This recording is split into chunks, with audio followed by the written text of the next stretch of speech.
નમસ્કાર વિદ્યાર્થી મિત્રો, ધોરણ 12 વિષય સમાજશાસ્ત્ર પાઠ 2 બીજા પાઠની અંદર 8મો પ્રશ્ન લઈને આવ્યો છું. ગ્રામીય સમુદાય વિશેની સમજ આપો. વિદ્યાર્થી મિત્રો, ગામડું એ જે પ્રકૃતિ જે છે, ભૌગોલિક પરિસ્થિતિ જે છે, કુદરતી સૌંદર્ય જેને આપણે કહીએ એની નજીક વસવાટ કરતું એ ગામડું કહી શકાય છે. ગામડાઓની અંદર મોટાભાગે ખેતી અને ખેતી સાથે જે જોડાયેલો સંકળાયેલો એ સંબંધિત વ્યવસાય કરવામાં આવે છે. વિશિષ્ટ જીવનશૈલી ધરાવતો જે લોકોનો બનેલો નાનો પ્રાથમિક સમુદાય એ ગામડું, જેની અંદર મોટાભાગે વિવિધતા એકતા જોવા મળે છે. એ વિવિધતા એકતા એ ગામડાઓની અંદર આપણે જોઈ શકીએ છીએ. મિત્રો, ગામડાઓની અંદર ખેતી અને જ્ઞાતિ આધારિત જે પણ સ્તરયુક્ત સામાજિક અસમાનતાઓ પણ હોય છે. સ્થળ પ્રમાણે જે આપણે કે ખેતી અને જે પણ જ્ઞાતિઓ સાથે જે સમાજના ઘણી બધી અસમાનતાઓ જોવા મળે છે. ગામડાઓની અંદર જે લોકો જે છે એ પોતાની પરંપરાને જે વંશ પ્રમાણે જે હાલ્યું આવતું જેમના રીત રિવાજો હોય એ ગામડાઓની અંદર એ પોતાની પરંપરાઓને વળગી રહે છે, એટલે કે એને જોડીને ચાલે છે. પરંપરાઓ સાથે એ પોતાનું જીવન પસાર કરે છે. એ પોતે પરિવર્તનની વાત કરીએ તો પરિવર્તનનો ધીમો સ્વીકાર કરે છે, એટલે કે ગામડાઓની અંદર એ પરિવર્તનની બાબતની અંદર એ ધીમે ધીમે એની અંદર સુધારો આવે છે. અને સમાજની અંદર ગતિશીલતાનું પ્રમાણ પણ ઓછું હોય છે. સામાજિક ગતિશીલતા પણ એ ગામડા સમુદાયની અંદર એ ઓછી જોવા મળે છે, એટલે કે ગતિશીલતા હોય છે એ ધીમી હોય છે. સમગ્ર ભારતની અંદર ક્યાંય પણ એક સમાન સ્વરૂપનું ગામ સમુદાય નથી. ગામ સમુદાય જે છે આખા ભારતની અંદર એક સરખું નથી. આપણે જોઈએ તો ભારતના ગામડાઓની અંદર એમનું કદ, એમનું વસવાટ ને એ વસવાટની જે ઢબ જે છે, માળખું જે છે, એની સામાજિક રચના, એમનું માળખું જે છે એની અંદર વૈવિધ્ય એટલે કે વિવિધતા જોવા મળે છે.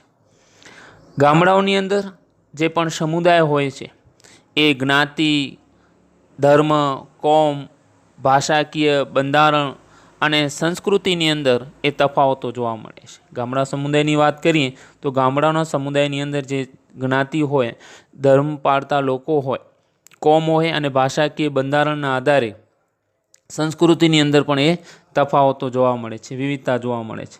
છતાંય પણ આ ગામ સમુદાય એ પ્રદેશ કે દેશની અંદર ઘણા બધા તત્વો જે છે એ સમાન જોઈ શકીએ છીએ.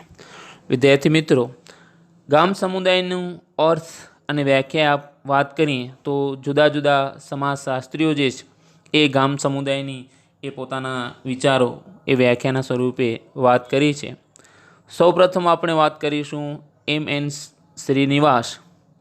એવું કહે છે કે ગામડું એક પ્રવાસલંબી એકમ છે, એટલે કે એકબીજા સાથે જોડાયેલું છે. મદ અંશે આત્મનિર્ભર છે. એ ગામડાઓના લોકો જે છે એ પોતાના ઉપર આત્મનિર્ભર છે, એટલે પોતાના પગે એ પોતાના રીતે જ એ કાર્યમાં, વ્યવસાયની અંદર બીજા ઉપર આધાર રાખતા નથી, પોતાના ઉપર આત્મનિર્ભર છે. પોતાના અંદર જ ગામડાઓમાં એ ગામ સમિતિ હોય છે અને ગામડાઓની અંદર દરેક જ્ઞાતિ પોતાનું એક આગવું જીવન જીવે છે. ગામડાઓની અંદર જે જ્ઞાતિઓ છે એ જ્ઞાતિઓની અંદર એક અલગ, એક આપણે કંઈક અલગ જીવન, એક બીજાથી અલગ પડતું એક આગવું જીવન એ જીવે છે. ગામડું એ જ્ઞાતિના ભિન્ન ભિન્ન આડા સ્થળોનો બનેલો ઊભું એકમ છે, એટલે કે જ્ઞાતિ જે છે એ જુદા જુદી જે પણ જ્ઞાતિઓ જે છે એ ભાગોનો બનેલો એક ઊભો એકમ છે. તો આ M.M. શ્રીનિવાસના એ શબ્દોની અંદર એવા જ બીજા સમાજશાસ્ત્રી જે છે S.C. દુબે, ગામડું એક પ્રાદેશિક જૂથ છે જેમાં સામાજિક, આર્થિક, ધાર્મિક એ વિધિ વિધાન કે સામાજિક વ્યવસ્થાનો એકમ છે. વિદ્યાર્થી મિત્રો, ગામડાઓને એ પ્રાદેશિક એક પ્રદેશનું જૂથ ગણવામાં આવ્યું છે. તે સામાજિક, આર્થિક કે ધાર્મિક સમાજોની વાત હોય, આર્થિક એટલે કે અર્થતંત્ર, અર્થવ્યવસ્થાની વાત, ધાર્મિક વિધિવિધાનોની વાત અને સામાજિક વ્યવસ્થાનું એકમ એ ગામડું ગણવામાં આવે છે. એક સંગઠિત રાજકીય સમાજનો ભાગ છે. ગામડું જે છે એક સંગઠિત એટલે કે ભેગું જે રાજકીય સમાજ એ રાજકીય સમાજનો એક ભાગ ગણવામાં આવે છે. અને એ ગામડાઓની અંદર વ્યક્તિ જે છે એ જ્ઞાતિ, ધર્મ, પ્રાદેશિક જૂથનો એ સભ્ય ગણવામાં આવે છે. અને ગામડાઓમાં એકથી વધુ જ્ઞાતિઓ આપણે જોઈએ છીએ, જે ગામની અંદર સામાજિક, ધાર્મિક અને વહીવટી સંગઠનની અંદર પણ એ સુગઠિત એ થયેલી હોય છે. અહીં જે એમના વિચારોની અંદર વાત કરેલી છે, ગામડાઓની અંદર એક કરતાં વધારે જ્ઞાતિઓ જોવા મળે છે. અને દરેક જ્ઞાતિઓ જે છે ગામડાઓની અંદર સામાજિક બાબત એટલે કે સમાજો, ધર્મની વાત અને વહીવટી સંગઠનની અંદર એકબીજા સાથે જોડાયેલી હોય છે, સંગઠિત હોય છે અને એકબીજા સાથે એ સંકળાયેલી જોડાયેલી છે. તો એક ગામડું એક પ્રાદેશિક એક પ્રદેશનું જૂથ છે, જેની અંદર સમાજની વાત હોય, આર્થિક, ધાર્મિકની વિધિવિધાનો હોય કે સામાજિક વ્યવસ્થાનું એક જોડેલું એકમ ગણી શકાય છે. અને એક સંગઠિત રાજકીય સમાજનો પણ એક ભાગ ગણી શકાય છે. આ ગામડાઓની અંદર જ્ઞાતિ, ધર્મ, પ્રદેશ, જૂથ એ દરેક સભ્ય એ ગામડાઓની અંદર આપણે જોઈ શકીએ છીએ. અને એકથી વધારે જ્ઞાતિઓ પણ ગામડાઓમાં હોય છે, જે ગામડાઓની સામાજિક, ધાર્મિક, વહીવટી દરેક સંગઠનની અંદર એકબીજા સાથે જોડાયેલા છે. ડી.એન. મજમુદારે પોતાના શબ્દોની અંદર ગામ સમુદાય એક જીવનશૈલી તરીકે પારિભાષિત કરે છે.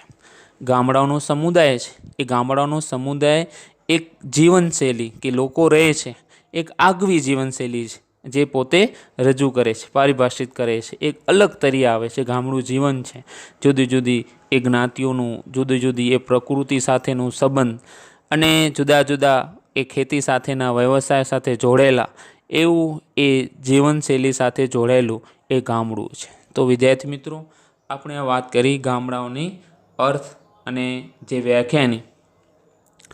ગામડાઓની અંદર જે પણ ગામ સમુદાયના લક્ષણોની વાત કરીશું કે જે ગામ સમુદાયના એ લક્ષણો જે છે, વ્યાખ્યાઓને આધારે એ ગામ સમુદાયના લક્ષણોની વાત, જેની અંદર પહેલું લક્ષણ જે છે પ્રકૃતિમય જીવન. પ્રકૃતિમય તો ભારતની અંદર જે પણ ગામડાઓના સમુદાય છે એ ગામડાઓના સમુદાયના લોકો એ પ્રકૃતિની નિકટ એટલે કે નજીક, ગામ સમુદાયના લોકો એ પ્રકૃતિ, કુદરતી સૌંદર્ય એના સંબંધ એ નજીક જીવન જીવે છે. એટલે કુદરતી સૌંદર્યના ખોળે બેસીને, કુદરતી સૌંદર્ય સાથે પ્રકૃતિના ખોળે બેસીને એ જીવન જીવે છે. અને એમની જે આજીવિકા જે છે એટલે કે એમની રોજીરોટી માટેનું એક મુખ્ય સાધન જે છે એ ખેતી સાથે એમનું જીવન જોડાયેલું છે. મુખ્ય વ્યવસાય પણ એમનું ખેતી છે અને જમીન સાથે પણ એ સતત એ જોડાયેલા રહે છે. એટલે કે એ વ્યવસાય ખેતી હોવાને કારણે પણ વાતાવરણની અંદર કુદરતનું પણ એ પ્રભુત્વ જોવા મળે છે. અને એમના લોકોનો જે પણ જીવનનો આધાર એ કુદરત ઉપર છે. એટલે કુદરત ઉપર હોવાથી વરસાદ, સૂર્ય, વનસ્પતિ, પશુ, નદી, તળાવ, પવન એ દરેક પ્રકૃતિ તત્વોની એ પૂજા પણ કરે છે. એ પ્રકૃતિ તત્વો સાથે પણ જોડાયેલા છે. બીજું લક્ષણ જે છે નાનો પ્રાથમિક સમુદાય. ભારતના મોટાભાગના જે ગામડાઓ જે છે એ નાના કદના છે અને એ ગામજનના લોકો એકબીજા સાથે એ જોડાયેલા છે, એકબીજા સાથે એ પરિચિત છે. એટલે એકબીજા સાથે ગામડાઓ એકબીજા સાથે જીવન જીવે છે. એટલે કે એમની વચ્ચે સામાજિક નજીકતાનું પ્રમાણ જોવા મળે છે. અને એ ગામડાઓના સમાન પરિસ્થિતિની અંદર એ જીવન જીવતા હોવાથી પણ એ સામૂહિક જીવન જે આપણે કહીએ કે સમાન પરિસ્થિતિની અંદર જીવન જીવે છે. એટલે કે એમની અંદર ભાવના, લાગણી, આત્મીયતા પણ સારા પ્રમાણની અંદર એ વિકસેલી હોય છે.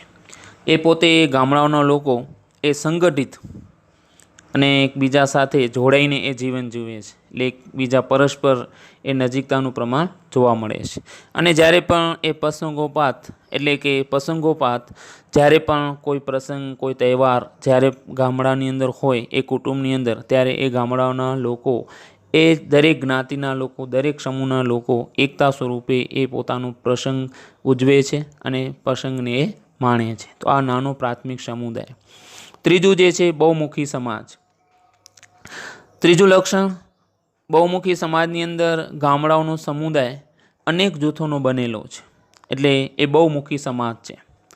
જુદી જુદી જ્ઞાતિના એ સમાજ એ ગામડાઓની અંદર જોવા મળે છે. એટલે કે જુદી જુદી જ્ઞાતિઓ જે છે એ જ્ઞાતિઓના સમાજ એ ગામડાઓની અંદર વસવાટ કરે છે. જુદી જુદી જ્ઞાતિ, ધર્મ અને કોમના લોકો એ ગામડાઓની અંદર વસવાટ કરે છે. એટલે કે એ વૈવિધ્ય છે અને એ તફાવત પણ જોઈ શકાય છે. આ રીતે એ પોતાની ગામડાઓના સમુદાયની અંદર જુદા જુદા જે પણ સમુદાયની અંદર રહે છે તો એ સામાજિક જૂથો અને સામુદાયિક જીવનની અંદર પણ એકબીજા સાથે જોડાયેલા હોય છે, જેને આપણે સુગ્રંથિત થયેલા જોઈ શકીએ છીએ. તો આ જૂથ બહુમુખી સમાજનો જોવા મળે છે અને કોમ, ધર્મ, જાતિ એ જ્ઞાતિ વચ્ચે પણ વૈવિધ્ય છે અને બધા જ જૂથો જે છે એ જુદા જુદા જૂથો હોવાને કારણે એકતા સાથે, ભાઈચારા સાથે એ ગામડાઓની અંદર રહે છે. ચોથું જે લક્ષણ જે છે એકવિધતા.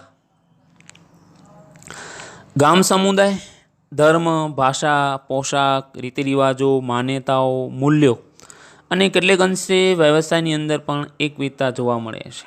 આપણે વાત કરીએ કે ધર્મ છે, એમનું ગામડાઓના સમુદાયના લોકો વસે છે, એમની ભાષા, એમનું પોશાક, એમના રીતરિવાજો, એમનું માન્યતાઓ, મૂલ્યો, એ દરેક ઉત્સવની ઉજવણી અને દરેક એમના ઘણી અંશે વ્યવસાયો પણ છે એકવિધતા જોઈ શકાય છે. એટલે એની અંદર એ વૈવિધ્ય અને તફાવતો હોય છે, પણ એ સ્વરૂપ એમનું ગૌણ છે. એટલે કે એકવિધતા હોવાને કારણે પણ એ પોતે એક ગામડાઓની અંદર એકતા સાથે રહે છે અને એકતામાં એ ફાળો આપે છે. ભલે અલગ અલગ જ્ઞાતિના હોય, જુદા જુદા ધર્મ, ભાષા કે પોશાક કે રીતિરિવાજો એ જોવા મળતા હોય, પરંતુ આ બધું ગૌણ સ્વરૂપે જોવા મળે છે. એ ભલે તફાવત છે કે વૈવિધ્ય છે ધર્મ, ભાષા, પોશાક કે રીતિરિવાજોને આધારે કે એમના ઉત્સવને આધારે, પણ એ વૈવિધ્ય હોવાને સાથે પણ આ બધું ગૌણ સ્વરૂપે જોવા મળે છે અને ગામની અંદર એકવિધતા હોવાને સાથે ગામડાઓની અંદર એકતા જોઈ શકીએ છીએ. પાંચમું જે છે કૃષિ આધારિત અર્થવ્યવસ્થા, એટલે કે ખેતી સાથે એ અર્થવ્યવસ્થા છે. ગામડાઓનો સમુદાય છે એ ગામડાઓના સમુદાયનો જે મુખ્ય આધાર આપણે કહીએ એમની અર્થવ્યવસ્થા છે, રોજીરોટી જે છે એ ખેતી આધારિત જોવા મળે છે. હવે ખેતી એટલે પ્રકૃતિ પાસેથી એ પોતાની જે પણ આજીવિકા એટલે કે રોજીરોટી મેળવે છે અને ખેતી સંબંધિત અન્ય વ્યવસાયો સાથે પણ એ જોડાયેલા છે. એટલે કે મોટાભાગના લોકોનું જીવન જે છે એ ખેતી સાથે સંકળાયેલું છે, ખેતી ઉપર આધારિત છે, પોતાની રોજીરોટી મેળવે છે અને ખેતી સાથે, વ્યવસાય સાથે એ સંકલિત હોય છે. તો આ રીતે ગામડાઓના જીવનની જે અર્થવ્યવસ્થા જે છે એ અર્થવ્યવસ્થા ખેતી ઉપર આધારિત છે. તો એ ખેતી વ્યવસાય સાથે એ જોડાયેલા છે. તેથી આપણે કહી શકીએ કે કૃષિ આધારિત એમની અર્થવ્યવસ્થા જોવા મળે છે. એટલે કે મોટાભાગના લોકો એ ખેતી સાથે જોડાયેલા છે. છઠ્ઠું જે છે જ્ઞાતિ વિભાગ. ગામડાના સમુદાય એ જુદી જુદી જ્ઞાતિઓ વચ્ચે એમના દરજાઓમાં પણ તફાવતો જોવા મળે છે. એટલે કે એમના દરજાઓ જે છે એ જ્ઞાતિની અંદર એક સરખા નથી હોતા, એ જુદા જુદા હોય છે. એટલે કે જ્ઞાતિઓના પાયા ઉપર જે ભેદભાવ છે એ છતાં પણ બધી જ્ઞાતિઓ વ્યવસાય, સેવાઓ કે પરસ્પર એકબીજા ઉપર આધારિત છે, એકબીજા ઉપર આધારિત રાખે છે.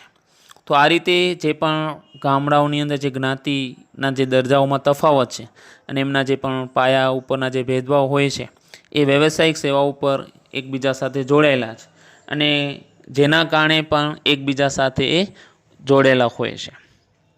આ ઉપરાંત ગામડાઓના સમુદાયની અંદર ખેતી આધારિત જે સામાજિક વર્ગરચના જોવા મળે છે. જે રીતે મધ્યમ વર્ગના, અમીર વર્ગના કે નાના ખેડૂત વર્ગ પણ આ ખેત મજૂરોનો પણ એની અંદર સમાવેશ થઈ શકે છે. તો આ જેની અંદર મધ્યમ નાના ખેડૂતોનો વર્ગ કે ખેત મજૂરોનો પણ સમાવેશ આની અંદર ગણી શકાય છે. તો આ રીતે પણ જે દરજાઓમાં એ જુદી જુદી જ્ઞાતિઓ વચ્ચે પણ તફાવતો જોઈ શકીએ છીએ, પણ એ તફાવતો છતાં પણ એ દરેક જ્ઞાતિઓ એકબીજા ઉપર આધારિત છે.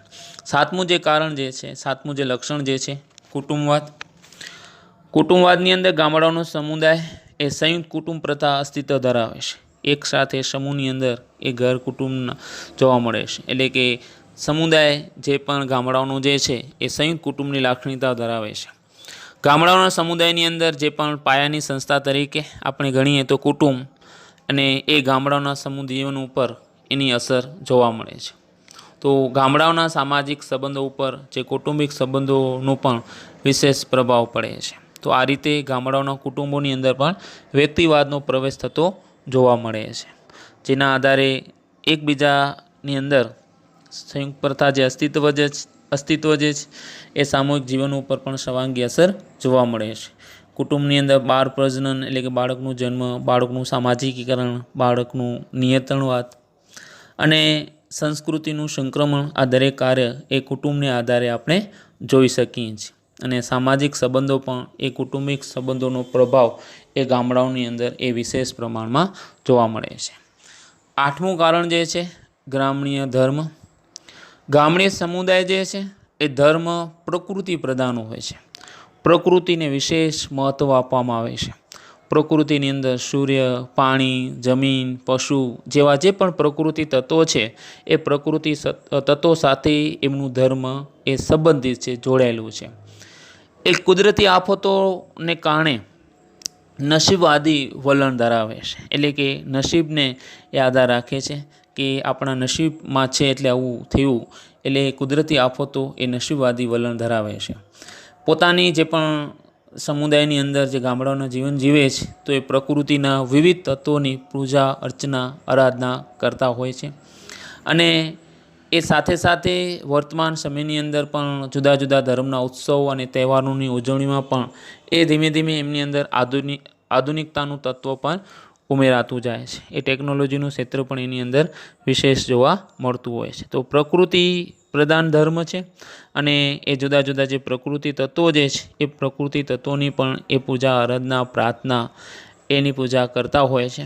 અને ધર્મના જુદા જુદા ઉત્સવો અને તહેવારોની ઉજવણીની અંદર પણ એ ધીમે ધીમે આધુનિકતા તરફ પણ વધતા જાય છે અને આધુનિકતાનું પણ એની અંદર ઉમેરાતું જાય છે. અને વિદ્યાર્થી મિત્રો, ગામડીય સમુદાયનું 9મું લક્ષણ જે છે જ્ઞાતિ પંચ કે ગામ પંચ. ગામ સમુદાયની અંદર જે જ્ઞાતિ પંચ હોય છે, જે જુદી જુદી જ્ઞાતિ હોય એ જ્ઞાતિઓની અંદર એક પંચ, એક સમિતિ બનેલી હોય છે, ગામ પંચ જેને કહીએ. એ ગામ પંચ કે જ્ઞાતિ પંચ જે છે એ સામાજિક નિયંત્રણનું કામ કરે છે, જેને આપણે એક મંડળ કહી શકીએ. જ્ઞાતિ મંડળ હોય એની અંદર એ જે જ્ઞાતિ મંડળના ચૂંટાયેલા જે સભ્યો હોય એ સભ્યો દ્વારા આખી જ્ઞાતિ ઉપર એ નિયંત્રણ કરે છે. હવે જ્ઞાતિ પંચના જે પણ જ્ઞાતિના નિયમોનું પાલન કરાવે છે કે જે પણ પોતાની જ્ઞાતિની અંદર કઈ રીતે કયા પ્રમાણની અંદર આગળ વધવું, કઈ રીતે પોતાના જ્ઞાતિનો વિકાસ કરવું, એ જે પણ જ્ઞાતિના અંદર નિયમો બનેલા હોય છે. અને એ ગામની અંદર જે પણ જ્ઞાતિઓ પંચ હોય એ બધી જ જ્ઞાતિઓની અંદર એ પ્રતિનિધિત્વ જોવા મળે છે. એટલે કે જ્ઞાતિઓની અંદર પણ એ પ્રતિનિધિત્વ એ વ્યક્તિ એ સમૂહની અંદર જે પણ જ્ઞાતિના સભ્યોને હોદ્દો આપવામાં આવેલો હોય તો એ પોતાની જ્ઞાતિનું પ્રતિનિધિત્વ કરે છે.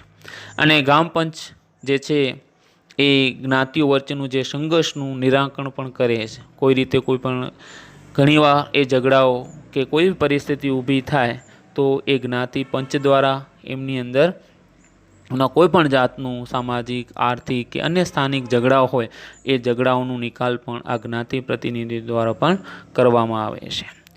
વિદ્યાર્થી મિત્રો, જે પણ કાનૂની પંચાયતો કે ગામ પંચની સત્તા જે અત્યારના સમય પછી આપણે કહીએ છીએ કે આઝાદી પછી જે પણ પંચાયતી રાજનો અમલ થતા એ અમલ થઈ ગયા પછી કાનૂની પંચાયતોનું જે અસ્તિત્વ ગામ પંચાયતની સત્તાની અંદર પણ ઘટાડો જોવા મળે છે.